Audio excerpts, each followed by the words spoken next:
Welcome back. In this video, we're going to discuss in more detail what is IT quality. It's vital to understand the different perspectives that are in play. It's not that one's right, one's wrong.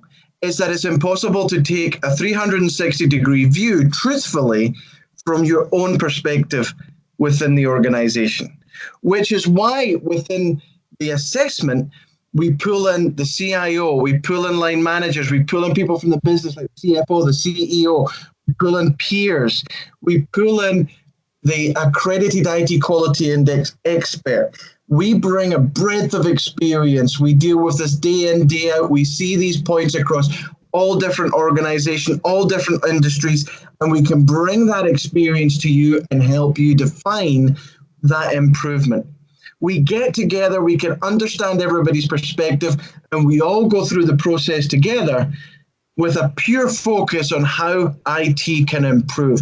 And we create an understanding of the overall business strategy and how IT fits within that. We create a new type of collaboration between the IT function and all the other functions within the organization. We do that by starting with assessment planning.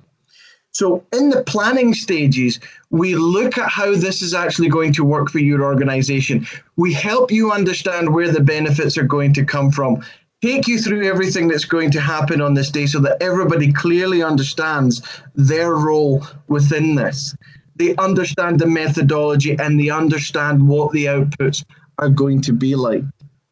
We go through the interview and the verification of the evidences to back up what's been said.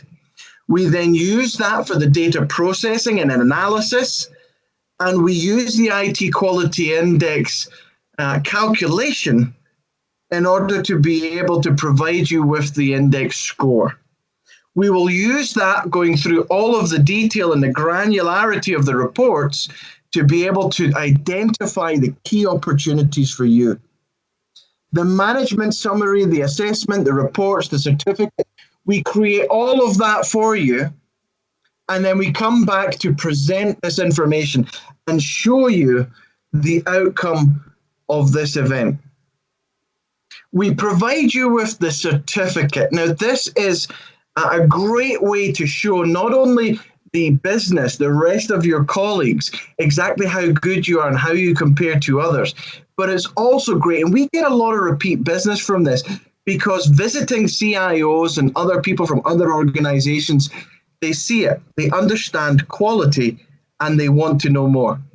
When the CIO then takes them through what this was, the methodology, how it worked, and what they got from it, they always want it too. The next thing that we provide here is vitally important and cannot be overlooked. The radar graph shows clearly of the 48 points, which areas you do well and which areas you can improve. And the key thing here is that because we use a non-linear model, unlike any other method of performance management for IT, we clearly show where you're going to get the best gains for the least amount of effort. Diminishing returns shows us that if you're already good at something, then it can cost increasingly more for reducing benefits in those areas. It's better to spend it on the areas that are going to have the biggest impact, the ones that the business are going to feel, and the ones that align with the overall business strategy. This also helps you prioritize and back up your strategy within IT to make the biggest impact for the business. We also take into consideration the different perspectives so we can visualize what everybody actually perceives IT as or how they perceive IT. So we may have areas of the business which actually have a very low perception of IT. They don't think you do a good job. We may have areas that think you do a great job. People in IT might think they do a great job. The CIO may have a more balanced approach because they can see across the business. And the IT Quality Index expert, we can bring the experience of dealing with many different organizations and understanding what good looks like in all of these different areas, so we can really ground the approach and make it real and trustable. When we bring all those perspectives together, we get the truth. We get a true view of exactly how good you are. And we can then start to compare that to other similar organizations. So the cost and quality benchmarking, it allows you to see exactly where your quality score sits and the cost that you spend to achieve it. And we include within that other similar organizations where you can start to see where you sit. How good are you as compared to other similar organizations, and what is the level of quality? We use a simple scale as a percentage, and you can see how this is mapped to a lot of methodologies that you probably recognize and may already use. And what we do is we expand upon those to give a complete view, a holistic view of IT. We cover 6 quality domains. None of the methodologies that we have explored in the previous videos cover each of these areas. Business and customers. How well does IT understand the business strategy, and how well does the business understand what IT are doing to achieve that? Human assets. This is a great area, and a lot of organizations have got huge benefit from this, because we start to look at how well are we treating people within our organization. Do we have the relevant plans to help them develop? Do we know what skills we've got? Do we know what skills we don't have, but we need? A lot of talk about a skills gap. We help address this by, first of all, understanding what you have, what you need, and where the gap actually lies.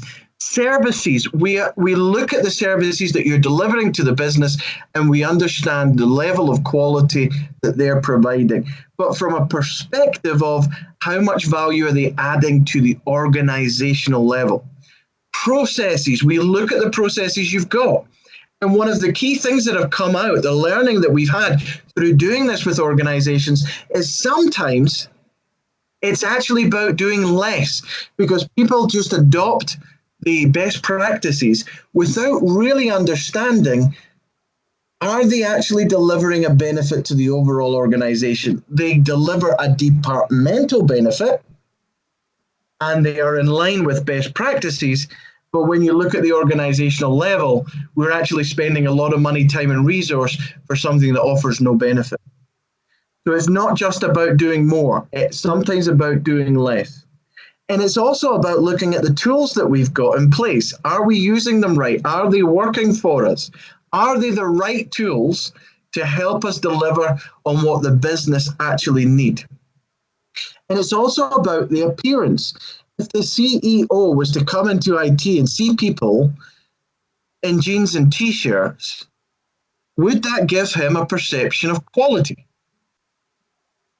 If he was to go into the data center and see cables all over the place, poorly identified and labeled, where maybe only 1 or 2 people actually knew what any of them did, does that give him confidence in the quality of his IT department? I don't think so. So with the IT Quality Index, we address all of these areas.